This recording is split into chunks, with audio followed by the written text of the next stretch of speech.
and good morning. I am Tamara Scott. Thank you so much for joining me. I'm in a remote location, as you can tell. I'm actually at a conference in Las Vegas, and so I appreciate Ryan Northfield, the producer, working with me to make all of these electric contraptions, these electronic connections work. And today joining me will be Tanya, Ditty. Tanya is with Control Women for America. She's the state director out of Georgia, and she's been studying Common Core for quite some time.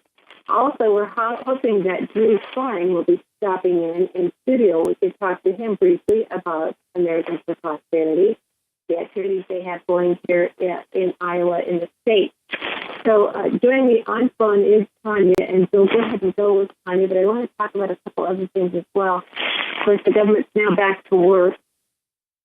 I don't know what that means for some of us. I don't know if the benefit is really there for some of us. We all see some concerns, having been in Washington, D.C. We have the issue of the health care, very, very expensive website, and very few users for a product that has a very uncertain future, and for most people, an even more uncertain price. And so we'll hope to do a future show on that. But right now, there's just no promise for the people who have now many been told they can't have their health care plans. Even in Iowa, we're getting stories of folks who were responsible, paying for their own, with their health insurance plans, and now those are no longer available. This is not just a few. I think it's going to happen to more and more. And news reports are showing that the White House was aware of this as a concern before they ever brought this program out. Also, in your neck of the woods, no matter where you're at, you probably have the Halloween holiday coming up. And I just want to say to you, be responsible and be careful. We've had guests on this show talk about the dangers of celebrating Halloween, and that the holiday is so much more satanic than it used to be. And I think you see that with decorations in front of the house, the graphics, the violence, people putting dummies with blood in their front yard, things from their trees. Actually, it seems as if they've been murdered in front of the garage. Neighbors are calling the police because it's so graphic. Is this really what we want to celebrate? When we get into the numbers, the dollars that people put into Halloween, and then the costumes. And what I'm finding really concerning is it's not just kids anymore, it's adults. The holiday seems to be as much as for adults as it does children, as if we need this escape. And perhaps if we lived our lives better, making better decisions daily, we wouldn't also like we need this escape that people seem to be running for. But of those costumes, they seem to be getting more and more risque.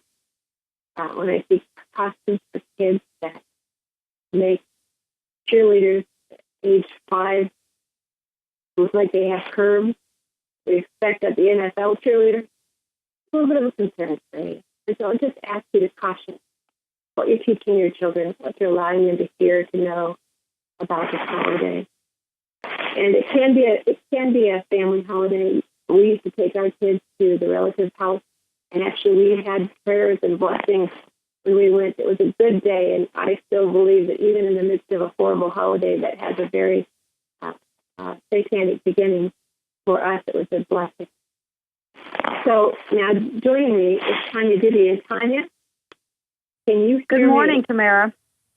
Bless your heart. Thank you for joining me all the way from Atlanta, Georgia. I am glad to be here. Now, you've been studying this Common Core topic for quite some time, and lately you've come into even a new area of it. And this is the problem with Common Core, is that it's not just one facet. When I speak to groups about it, it's hard, Tanya, as you know, to fit it into 20 minutes to 30 minutes, or to come up with a 3-point program. You know, I've kind of narrowed it down to the coercion, the way it was implemented, the cost that's yet to come with the implementation that's even passing further through the states as they continue the program with the technology, the unconstitutionality of it, the content, the compromised standards, and what many people consider communism in the classroom. But you've come into the collection of data. I've got them all with C's. I've been able to do that for people, but you've got them all you've come into this collection data portion of it, and you've run into the data palooza. What is the data palooza? Yes, thanks for letting me share about this today, Tamara. And I know that you had Joy Pullman on the show from the Heartland Institute several weeks ago, and she is a walking expert on data. And I will try to stay away from the things that she talked about. But back in October of 2012, so about a year ago, the White House, in partnership with the Department of Education, Arnie Duncan, sponsored what they called a data palooza. And it was an opportunity for the U.S. Chief Technology Officer Todd Park and Arnie Duncan to host an event where they talked about data. And what makes this a little different and helps me understand it a bit more, because it's kind of where my background is, they invited people from the U.S. Department of Education, but they also brought in companies, vendors that might have a product that helps students in the classroom. It could be maybe tutorial-based in writing and math or reading and math, or they're coming up with new products that help students be able to track their data and on using these online tutorials. So not only did they bring maybe companies in, but they brought in representatives from a couple state Department of Education agencies, Utah and Georgia in particular, to talk about what they were doing in the state with the idea of data collection. And I will say that if you go to YouTube, actually, if you go to Google and Google Education Data Palooza, you'll be taking out to a site that lists 24 YouTube videos. You can sit and watch them and watch the presentations, and that's what I did. And I had a couple takeaways that, to me, were disturbing. The biggest takeaway is the biggest push that the feds are doing on data collection, at least in the education realm, is every student has a right to have access to their own data, and that the U.S. Department of Education, in partnership with companies, want to make it easy for kids to be able to get their data.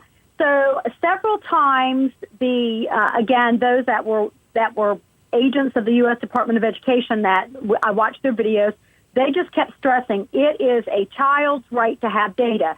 So much like they push in Washington these days, it's our right to have, health care. It's our right to this. I saw in a newspaper article, or maybe it was online the other day, that Nancy Pelosi is pushing the right for universal child care, that everybody has their child care paid for.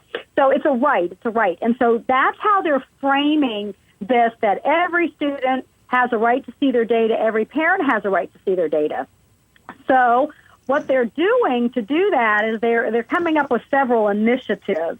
And again, the other two takeaways then, I had three out of this. The second takeaway is they're coming up with what they call a data button, My Data Button initiative, that allows students to be able to download readable data from vendors. And then they also are putting in place what they call the Learning Registry, which is a place the federal government is offering a site where educators can go and pull curriculum resources that are put out by the federal government, like NASA, Library of Congress. But what's disturbing is anybody can contribute to the Federal Learning Registry. And right now, they have a disclaimer on the site that says anything that's on this site, they don't control it. They're not pushing curriculum.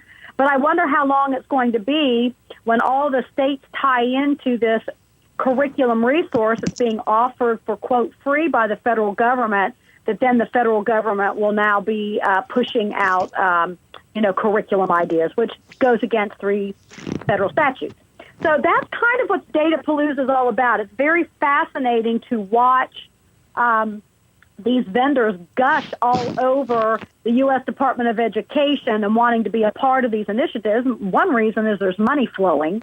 They're getting money to do this, but they've bought on to this idea of tracking student data in the realm of maybe online tutorials or data helps or all of this. But anyway, that's a bit about the Datapalooza. Okay, now Tanya, I want to come back to a little bit on the Datapalooza, but I ran into something myself last night. And let me see if I can find it on my computer here. In Oregon, they are dealing with this P20W. And I don't know if you've heard about this, and I've seen it in some of the Common Core writings. And the whole concern with Common Core is that there's so many unknowns, a lot like Obamacare, which is why some people are now calling the Common Core Obama Core. I don't want to do that to create animosity or hostility that doesn't need to be there between political groups, but there's so many unknowns with this. This P20W is now, according to this article in Oregon, dealing with, and you can go to watchdogwire.com, it's the Common Core 2.0. Oregon's P20W project goes prenatal. That P is for prenatal. So during and actually we've seen the videos of Lamar Alexander back years ago talking about needing to be in the prenatal and the nursery areas of the hospital as an education secretary. So we've got grade 20, P20W. Grade 20, according to Saxton, this is the graduate school. However, the last year of the doctorate program would be considered grade 19. So 20 more aptly is the W, the workforce. So when you're talking about data collection, Tanya, first off, we all assume it's going to be kindergarten to 12th grade. And I'm curious, have you heard, is it going to really be more than that? Is it going to be this prenatal through 20th or the year of graduate school and into the workforce? I saw that article, and they actually have a video that you can watch of an Oregon. I don't know if it's an Oregon lawmaker. Actually, it's not. I think it's someone associated with their Department of Education, but it's someone out in Oregon. And they talk about being able, looking into the womb and being able to maybe identify what a child, I don't know that much about it. I just know that they want to go into the womb, that's the P, the prenatal, and taking it all the way through the workforce. Now, we know that Mark Tucker is, on record of wanting to be able to track from pre-K all the way through the workforce, because they really just want to be able to develop a workforce of people that are, fully dependent upon the government. I don't know much about it, but what I do know is, the Obama administration is really beginning to push the pre-K, dollars. They've been in the state of Georgia pushing bringing in dollars for pre-K. And we know that there are actually Common Core standards for pre-K. So they do keep getting younger and younger and younger. And, the idea that Nancy Pelosi wants to push, universal coverage for, health, for child care, starting at, birth on up, they definitely want to get to the younger kids earlier and earlier to be able to, promote their ideology through education. So, and the way that they do that, again, is, to collect data. Anytime you get a government grant these days, they want some data from you. But, that ties into the bigger scheme of things on that. I guess, kind of like you introduced the show today, while the Common Core initiative is an octopus with many arms, the data piece is an octopus with many arms.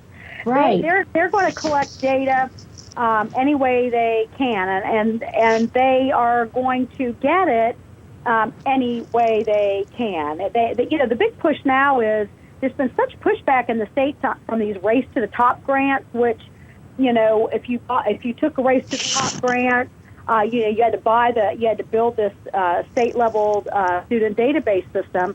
Well, there's been such pushback in the state that the feds now are going into the individual school districts. They're going around, the state's Department of Education, and they're going directly to the school system. And I was told the other day by a school system that their board, the school system's Board of Education, voted down taking an individual Race to the Top grant just for their school district, because one of the stipulations is that they had to do a major sex ed survey, and that data had to go back to the U.S. Department of Education, where the grant was coming from. So again, just an example that they are becoming very aggressive on wanting to get data, and they've spent millions upon millions of dollars investing in these student databases, that they're not going to just sit back and not get data. They've invested way too much money in it. And, not to divert over to the healthcare issue, but, listening to some of the hearings today with Secretary Sebelius, some people ask, well, why don't we just delay, this and get this database and system so it's secure? They don't want to. It's the one non-negotiable. We're not delaying it because they want to be able to get people on health care, because they want to be able to collect data for people that way as well. So, the feds want personal data, and they're going to go about it any way that they can and try to sell it, like, a piece of chocolate candy. It's really good, so.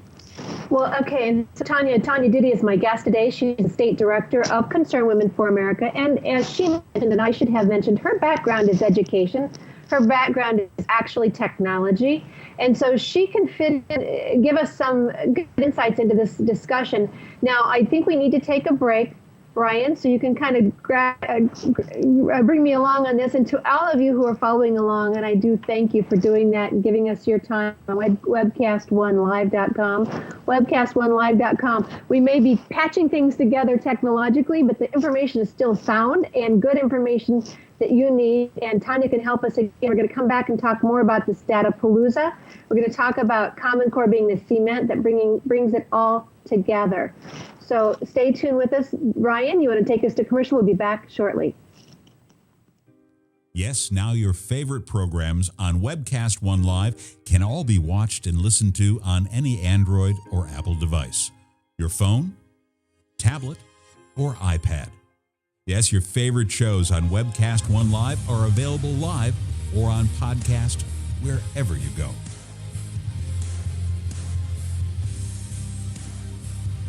Let me introduce to you some of our great shows. Shalom! Every week on Understanding the World with Rabbi David Kaufman, we'll talk about issues in the Middle East, issues related to the Jewish tradition and religious traditions in general, and keep you up to date on exactly what's going on around the world. You may know some of the story, but you haven't heard all of the story until you've heard it on Understanding the World with Rabbi David Kaufman and our special guests we have on every week. Hi, I'm Doc. You listen to me every Tuesday from 6 to 7 p.m. on Doc and Lefty radio podcast program, where we discuss all the relevant topics of the day, including state, local, and national politics. My partner in crime, Lefty, often likes to have a little bit of conservative justice served upon him, so please turn in for the fireworks every week from 6 to 7 p.m. on Tuesdays at webcast1live.com. Thank you. So when you want to watch your favorite Webcast One program, remember, there's an app for that.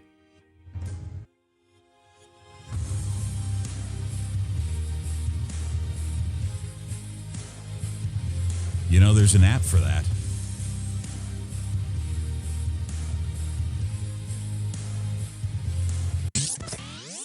From the RE/MAX Real Estate Concept Studios, this is Webcast One Live. Get away from us, you mean old credit card. We don't have any more money. We're in trouble now. Save us! Help! Somebody save us! Somebody help! Help! Save us! Tom Coates from Consumer Credit of Des Moines. If your credit card's a little too animated, give us a call. Hooray, we're saved! Consumer Credit, you're our hero!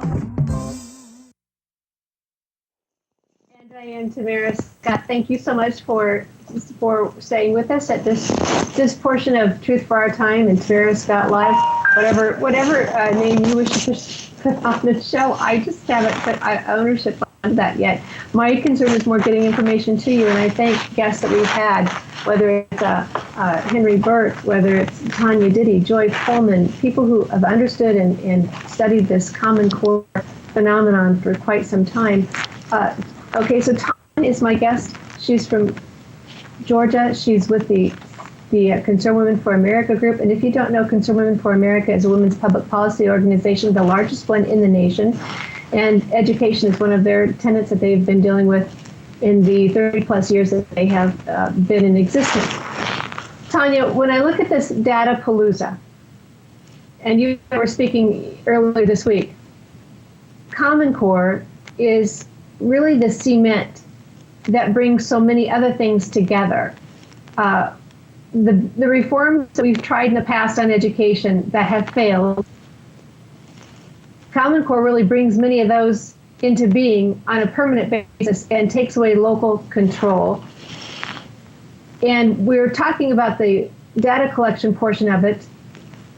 And one of the fallacies, if I can, you and I were talking, when I speak about this, I don't know how well you're received, but if there are those people who want to believe in their public schools, who are teachers from education, or who may be from a different political bent, they just want to believe that government is best, knows best for us, and can make all decisions better than we can.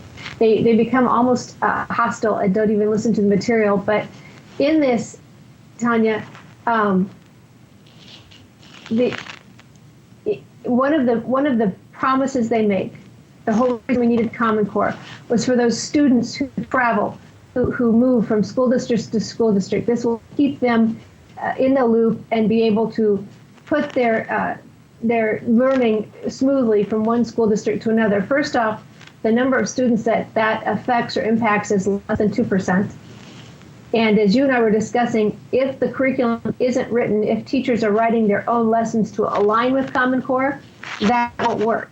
It won't matter because you won't have a guarantee that the same topics are using or being used in the classroom at that point in the year, period.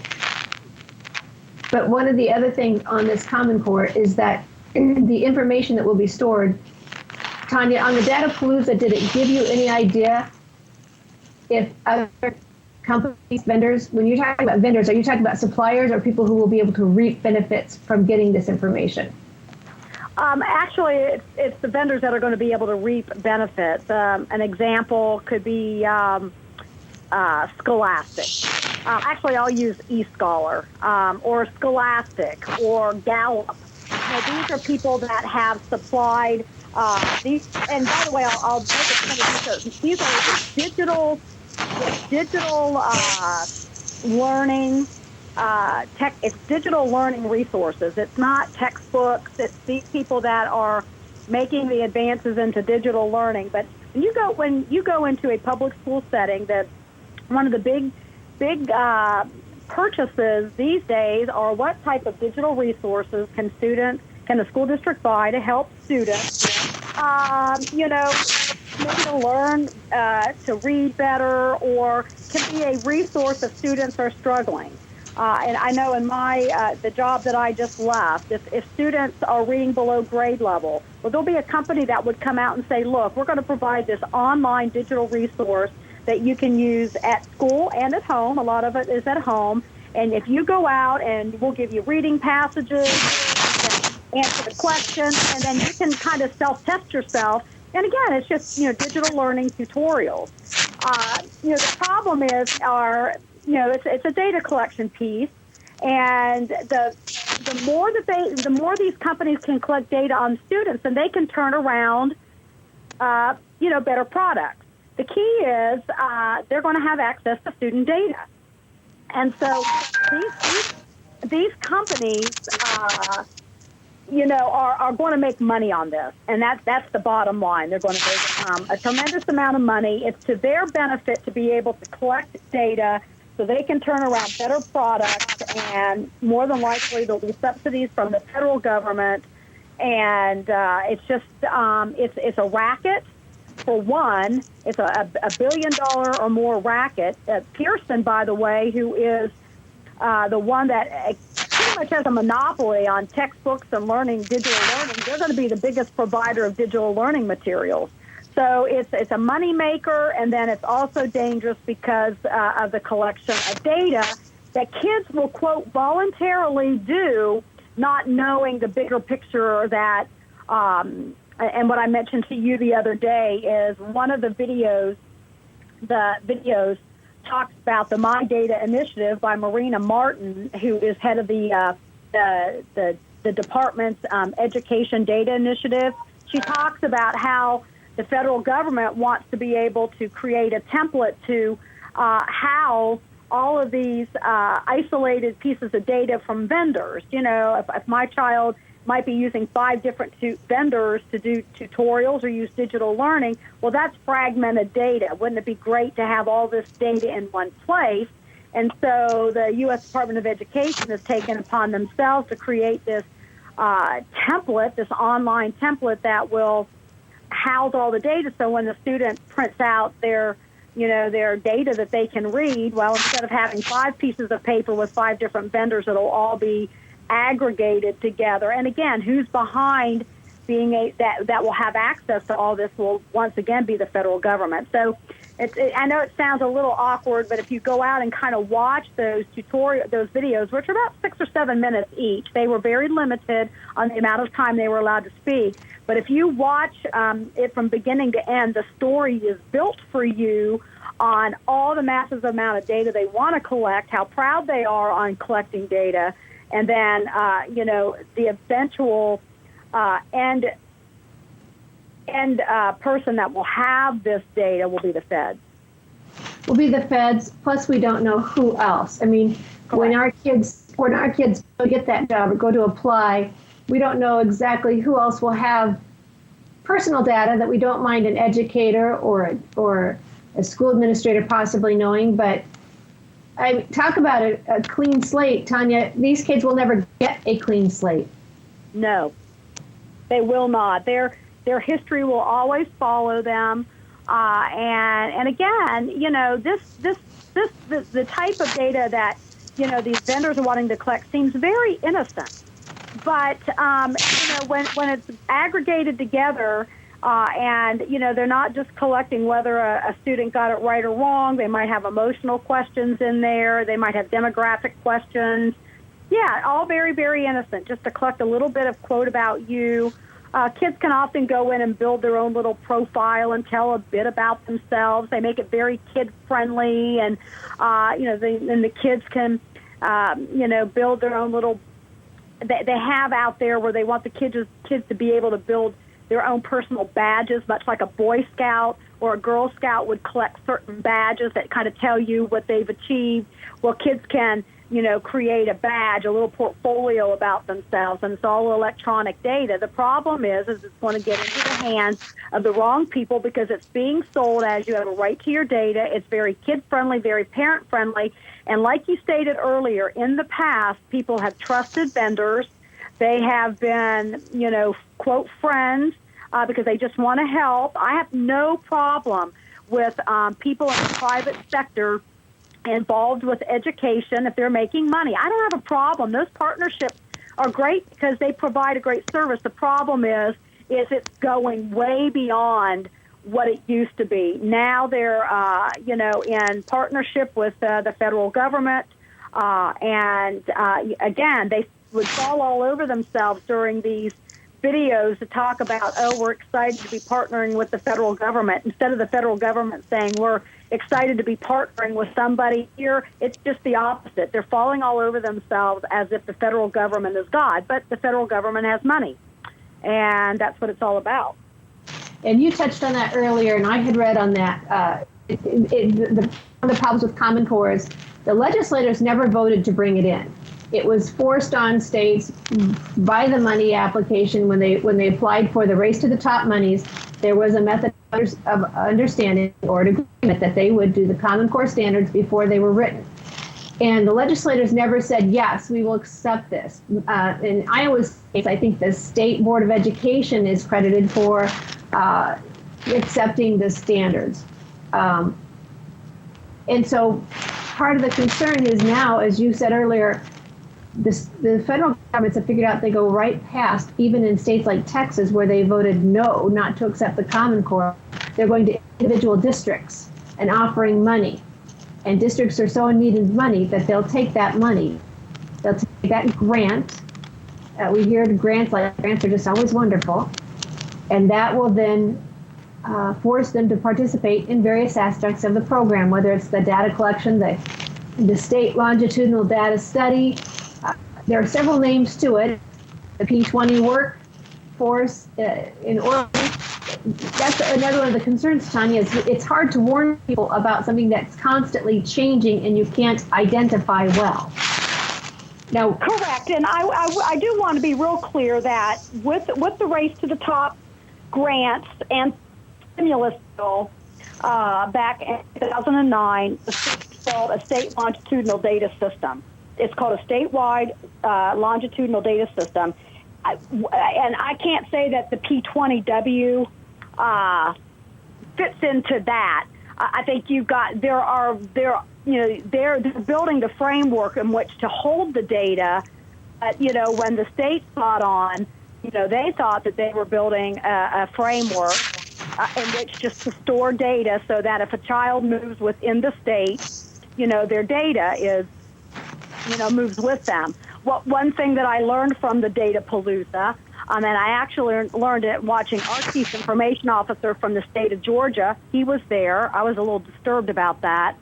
But he is saying, well, what we're going to do now is we're going to hook the state database, state longitudinal data systems together in regions.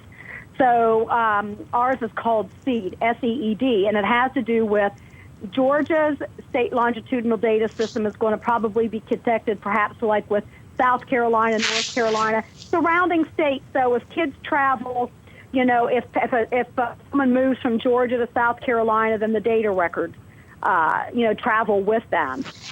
But what's disturbing is when this thing was sold and was told to us that are opponents of the Common Core, oh no, this is data that's going to stay within the state. But, now all of a sudden they're going to be connecting these state data systems regionally, which is never what we were told. We were always told it was just within the state. So, see, they had plans to begin with. Most of these data systems were like an 8 or 9 phase type of system, and the last phase for Georgia is to connect regionally with other states around our area. And, this, again, what's it going to, after the regions are connected, how long is it going to be until they're all connected, which has always been the end game for them. It has always been to have a national tracking system for kids because the feds want the data to feed into the different agencies because Common Core is a workforce development program, and they need the data to be able to develop these workforce programs, and Common Core is that glue that ties it all together, which is stated out by eScholar on one of the Data Palooza presentations. Okay, and when you talk, there's like 3 or 4 points I want to come back to. There's just so much information here. When you're talking about regions in your schools, all the more concern that we're going to lose local control. For those who don't believe we're going to lose it just simply with the Common Core, how much more pressure is there going to be that we have to make this change because the 3 other states that we align with are doing this, and so therefore we're going to be left out as a school district if we don't move along with this as well. So you can, I hope people understand the pressure that's going to be on school districts, and I think this is one more area in which you're going to lose your local control. I want to come back to, you said that the students get into the information themselves. It's going to be user-friendly. I've heard that same thing. Is that not a concern for you, Tanya? Because I look at Miley Cyrus. Here's a young lady, in her 20s, and still making decisions that I think she will likely regret later on. We know of teenagers on Facebook, the things they post, the information that they probably will wish at some point they would not have put out for the public to see.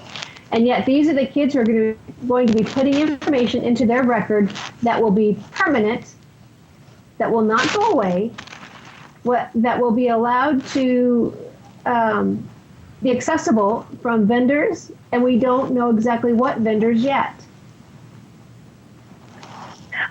Well, I just want to kind of clarify, and if you'll forgive me, I have to travel across town, so I'm kind of switching gears and locations, and I'm on my cell phone. So I think we need to really kind of be careful. Right now, when kids when kids go out and do these tutorials, they're just putting in their name and, a little bit of information to identify them. But some of them do allow,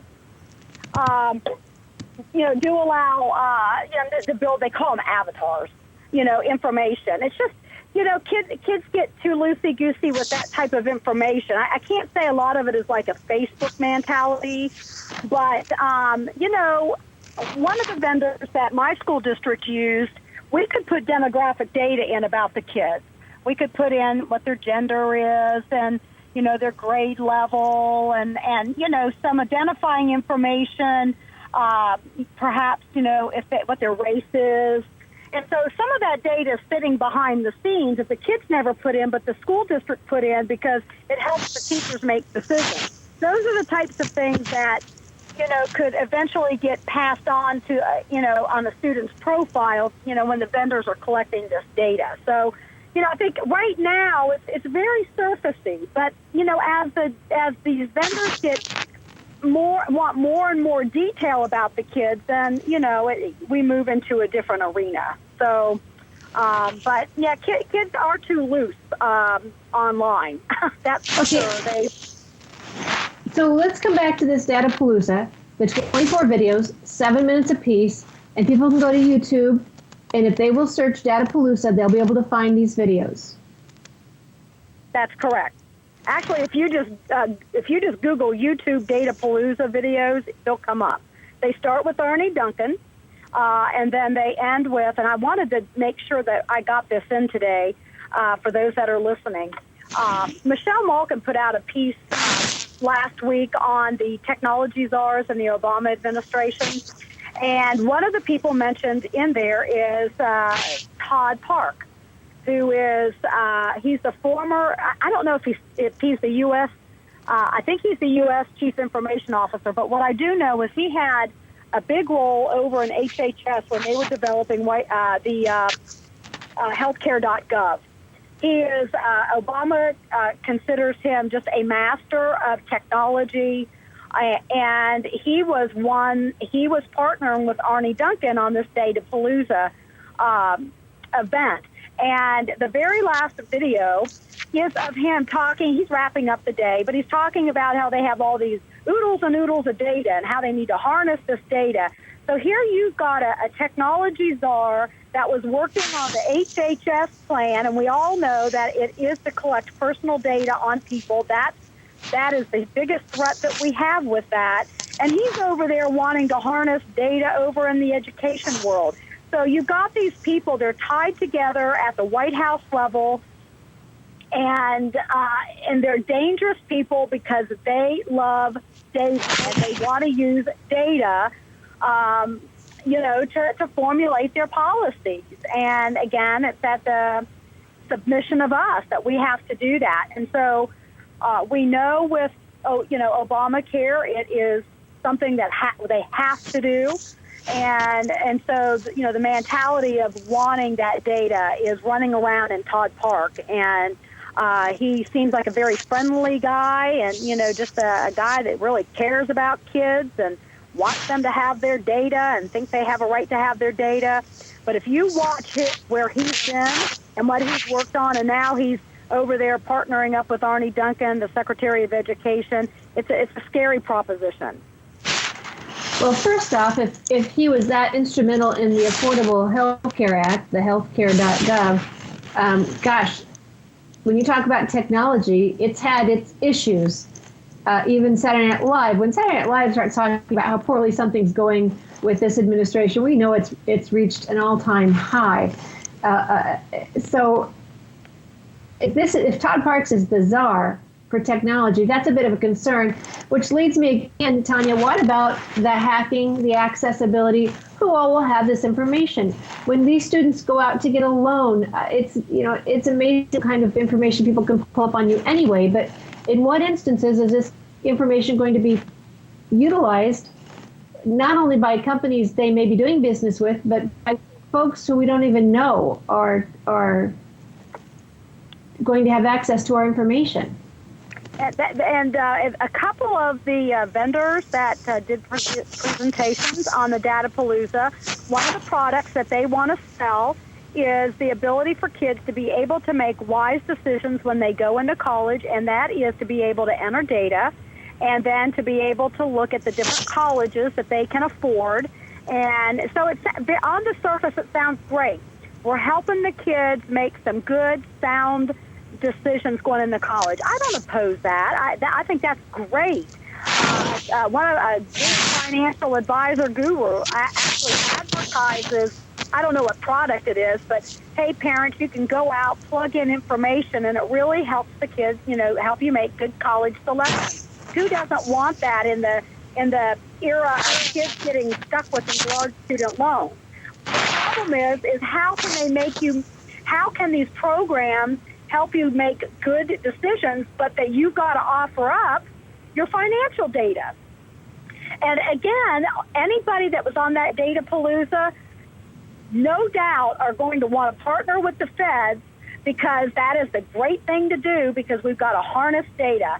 And so the kids are going to be plugging in all of this financial data on their parents, and again, painting the picture of who these kids are, and again, having access, to data. You see, it used to be, well, all we're doing is really collecting the students' grades. Well, this gets bigger and bigger and bigger. All of a sudden, well, based upon their grade data, well, now we want them to put together their financial data so we can help them make good college decisions.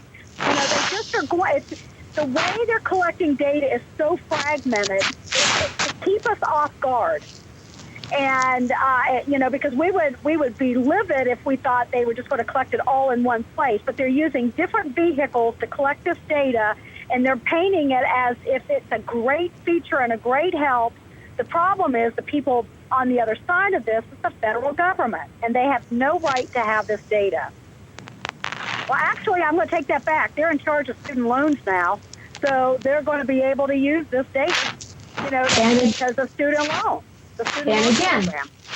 And again, I say that's part of the concern is through this Common Core and things that are happening that are being tied to Common Core brings us the concern. We've seen that when the student loans were taken under the federal government, and I hope folks understand what that means, that you no longer had competitive interest rates, you no longer had private institutions who could handle those loans. They all have to now go through the government. So they know everything, they know all the debt, they know your options for your student were limited when the government took that over, and we know how well they didn't do with Fannie Mac, and now we have them in Sallie Mae, and that's the only way you can get a student loan, I think, through the government. So to me, that's a concern. And Tanya, if you know differently on that, correct me on that. But having seen the students of late, and I know in college. Now, Tanya, we need to take another break here. When we come back, I would like you to kind of recap us, because in Bloom we haven't even talked about. And that's one more facet of this. And like you said, it is a several-headed monster, tentacles going several different directions. And so it's so confusing for people who don't want to invest as much time as you and I and others have done. And thank you for all the research you've done it. Joy Pullman also. And I know you work with Jane Robbins on this, understanding the Common Core and presenting the facts to folks. We need to take a break. We're going to be right back. This is Webcast One Live. If you're listening or watching through this website, I thank you for bearing with us today as I'm dealing with a remote location, and I thank Ryan for helping me with that. And oddly enough, one of the other conferences in this hotel is on data collection. And of course, I want to try and crash the session and get my way in there. I haven't figured out exactly who it is that's holding this conference, but their banners outside deal with collecting data, storing data, and that's the world we're going to come into. But it doesn't, we have to put our students at further risk or give up our privacy rights to the government, those things that were protected to us in our amendments. So we'll be right back after these messages. This is Tamara Scott. We're talking about Datapalooza and the potential for danger to your kids. From the RE/MAX Real Estate Concept Studios, this is Webcast One Live. I'm Brian Leach, owner and general manager of Service Legends. I brought along a couple of the home comfort heroes. Hi, I'm Tammy Wells. I am Nick Wondershide. I am administrative manager. I am the senior technician from Service Legends. It seems like every good thing, when you feel it to the bone that it's good, there's a lot of hard work put behind it. I don't think that you can fake it and have it turn out good. You know, if we seem like, okay, that's just weird, it's just a furnace, why would you believe so deeply in a furnace? It's not just that, you know, we want to show the world that you can have good service. Yeah, I mean, it's gotta be, it's your home. You know, it's built into our daily trainings, it's built into our culture, that we're gonna do whatever it takes to have each client say they love us, period. That's why we spend all the hours in the training that we do. And if we guarantee it's gonna be a good experience for you, or else it's free, what type of work do you think we're gonna do? There is a guarantee. Temperature selection guarantee, fixed right or it's free guarantee, comfort guarantee, best value guarantee. All of these guarantees hold us accountable to ensuring that we exceed your expectations. And if for whatever reason we'd fail and we can't make it right, we guarantee all of those guarantees with a 100% money back guarantee. I mean, if you don't think that your technician can fix it right, are you gonna say that to a client? No. You don't have to worry about having a technician come to your house. We drug test, background check all of our team members. We put safe people in your home. Each and every one of our service techs, 400 hours a year in training. You tell it the minute they walk in the door. They know what they're doing, they've done their homework, and they actually truly care about what you want. Because at the end of the day, you're the person that makes sure I have a job. They're gonna be listening. They're gonna wanna know what your challenges are. Then they're gonna come and give you options, and you get to choose. If I'm there to help and I make it easy and painless, I did my job right that day. Well, when it comes to your comfort, safety, and your family, you know, you don't necessarily go buy the most expensive, but you get the most bang for your buck. Oh, it's worth it, because there's a lot of people that will find a way to get it to work right now and then leave and then come back, charge you again, and the cycle just repeats itself. So when I'm out there looking at the furnace, I want to find why it failed today. How can we change the part today with something that you're not going to have to worry about? Is it worth changing the part today? I mean, you can put a lot of money into a furnace. I can fix parts all day. There's good job security in that for me. But is it the right thing for you? I get a lot of the phone calls of after the technicians are there. They're just in awe. They're like, wow, you guys are great. I mean, I don't even know what to say. You guys are great. Everything you did was perfect. It was great. Keep going though. I like this. Just give us a try. I'm gonna take all the risk. I've got the time to make this right. I've got the support to make it right. Just check us out. And if you don't see the value in what we do, I mean, fixed right or it's free or 100% money back. Enough said.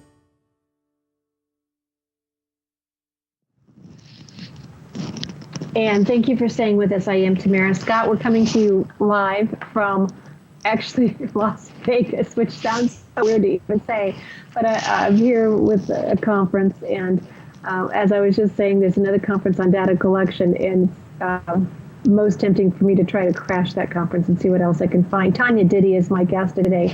Tanya is the State Director for Concerned Women for America, and she comes out of the education field / technology field. And so when we're talking about data collection and some of these things with the Common Core, she has a natural background that has allowed her great understanding into this field. So Tanya, when we're talking about this, and I guess I failed, Brian, forgive me, I failed to give out the phone number if someone's out there wanting to join in, 855-244-0077, 855-244-0077. We can patch you into the conversation. And I can't see the chat line either, so I'm probably missing things there as well. But Tanya, we've heard about In Bloom. In Bloom is the, well, I'll let you just kind of take us through In Bloom, if you will. Well, yeah, this is, In Bloom is a company that has gotten tremendous money from Bill Gates. It's kind of basically they're funding it. And it started and was put in place a couple years ago, and they were piloting it in several states. I have to say there has been some kickback against this. But basically what they want to do is they are it's a technical way where they are going to be the, I believe, like the host for, they're going to provide the technical hosting abilities. It could be cloud computing, whatever, for companies, for data for companies. And here's what companies want to do, and this is how InBloom is involved in it. Companies want to be able to go out. They don't want to go out from school district to school district in each of the states to sell their products. If they are selling a digital learning service that helps kids read better, now it is a waste of time and energy and money to go into school district by school district within the states to sell their products. And when they sell their products, they just sell it, the kids use it, and, they hope that it increases, for my example, reading scores within the grade levels. So what they want to do is they want to do more of a national initiative to where companies, will sell at a national level, and that school districts then, the school districts will be involved more, at a national level. And so it's a national effort for companies to be able to host their products at a national level. And again, it could be the same company wanting to do, a reading initiative and provide digital services and digital learning, but it's going to be national. And so you might have, let's say, 7 or 8 companies that are going to say, look, we'll go in, we'll work with the data that's given to us by the students, and then we'll produce products that are personalized to that student. And that's a real key thing. In the Common Core initiative, the whole idea is to do personal learning initiatives for kids. Let's not do a classroom of 30 where the kids are learning the same thing every day. Every child needs to have their own personal learning portfolio, and that's where these vendors are coming in. We can go in, harness the data from the student. If they're doing okay in this, then we'll adjust what we're offering, and do personalized learning. And so InBloom is all about being that hosting mechanism for these companies to supply these resources out to states. States would basically come here, come to maybe like an InBloom type setup, to where, again, it's the states coming to them versus the companies going out into the states. And so, again, it's a way to collect data to provide personalized learning for students, but they're harnessing the data. And the vendors they're going to pay to get some of this data. And parents are thinking that their students' data isn't going anywhere. I think that's the big problem with InBloom, is that student data that's supposed to be confidential and private is being sold to vendors, so vendors can make products based upon student data and make money off of it. It's worth your audience going out and reading up on InBloom. Again, there's been a lot of kickback in the states that the idea that student data will be sold to these vendors to make products for them to come back then and help the students out. But it's all about the money. It's all about who can make a bundle of money on this. And believe me, Pearson is one of these companies that want to be able to harness this data so they can make products and then sell it back.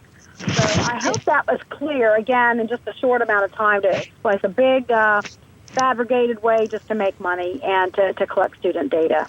Well, and it's a whole other side of it, because I had heard the concern of the information being shared, parents not wanting personal information. We know, I think it was in Louisiana, I could be wrong on that, but I think it was Louisiana, where Social Security numbers for the students were uploaded and given to this data sharing, which is certainly something that no one would want. Now, you mentioned the personalized learning.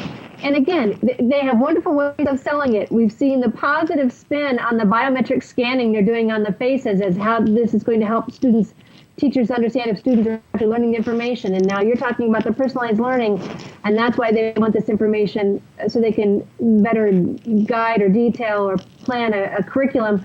But Tanya, you and I best know the personalized learning is going to happen in the classroom where teachers have the freedom to interact with the student and decide what that student may or may not need.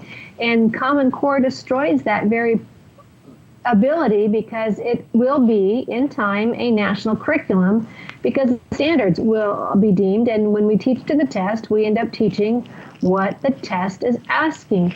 And the standards will be determined not by our local school district. I want to come back. If your state doesn't have in bloom, we're told that Iowa doesn't have in bloom. Tanya, does that mean we're off the hook? That Iowa doesn't have to worry about the data sharing, the data palooza? Well, no. In bloom is just in bloom is it's a company. It's a company, but it can be part of it, but it's just another piece that's making money. And they wanted to pilot it in, I believe, 9 different states. New York was one of them that stepped out. Georgia, supposedly, we were a part of the pilot, but we were told that the data was not being given over to vendors. And now they've kind of backtracked a bit. InBloom's backtracked a bit because there was such kickback, particularly out of the state of New York. And so they're backpedaling a little bit, but again, it's just another way. And again, Microsoft is behind it. They've offered to use their technology, to build these servers that can hold all this data.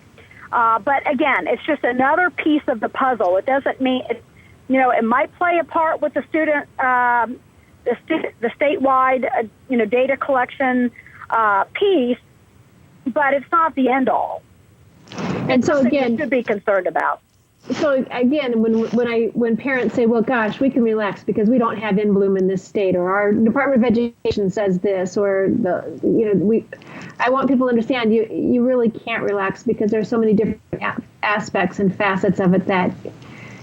Honestly, this is going to require more supervision than if you're just to simply homeschool your students, which they would be safer. And we know that the learning is usually, the testing comes out, I think usually an average of 2 test scores or grade levels above the public schools. So you would probably be financially better off and academically better off, and your students would be better protected if you would homeschool your students. And it would take you less time to homeschool than to try and navigate through the system of Common Core, what your legislature knows, what they have passed, what that still means for your local school district. And as we said, the grants that are coming privately to school districts are now making it more difficult to know what's actually happening, even though a state may say they're not participating in Common Core. Tanya, points of action for people out there. We're down to our last couple of minutes. We know New York, Oregon, they've got bills in front of their legislature to protect their students' data. We would suggest that would be a great thing for states to consider. But for what can parents do? Well, first of all, parents need to be educated on the issue that the federal privacy laws that covered student data, their student data has been gutted. So they need to become engaged in this conversation with their local schools, their legislature, and the State Board of Education and demand that student privacy be kept intact and really put pressure on their governor, their State Board of Education, and again, all the way down that they are not going to tolerate their student data. But I will say that parents also need to be alerted to this My Data Button initiative. What they should begin to look for is as they begin to use digital learning resources from sites, be it again Scholastic, all these Pearson, whatever they're providing, if they're out and their kids are doing online digital tutorials, places where the kids might be taking quizzes and so forth, it's going to be a button that says My Data. It's going to be a blue button that they can click to download their data. When they begin to see that My Data button sitting on resources that schools might have purchased from vendors, that is a federal initiative that the feds are behind it. Again, right now it could be that it's just a way to download the data because students have a right to that data. But when they need to start looking for that on anything that's being done in the schools. In Georgia, we have questioned the chief information officer at the DOE. What vendors is Georgia partnering with, or that are going to be, using the My Data and the My Data button? Parents need to be alert to that, because again, who doesn't trust Scholastic? In the past, Scholastic used to be very good. Now, I will tell you, I don't trust Scholastic at all because of so those are some things that they just need to be alert to that. I agree. And in your note on Scholastic, I had concerns way back when my kids were still in the public schools about the books and the choices and the leaning of the Scholastic material that they were seeing. But that's for another show. So we need to wrap up here. Tanya Ditty has been my guest. She's the State Director of Concerned Women for America in Georgia. Tanya, if someone wants to contact you, how may they do it? Well, they can email me at CWA Georgia, that's the state spelled out, CWA Georgia at Comcast.net. Obviously, they can go to concernedwomen.org and click on the state site for Georgia. All sorts of information about Common Core is out there. My contact information is out there. That's probably the easiest way. Concernedwomen.org. Go to the state of Georgia.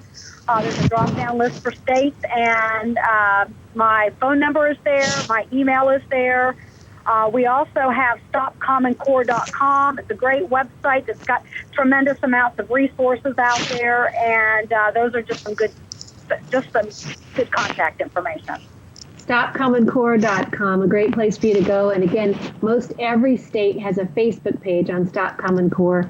And in Iowa, it is open. There is a closed one as well, but there's an open one where you can just get information and resources, and you don't have to sign in. It's just there for your information.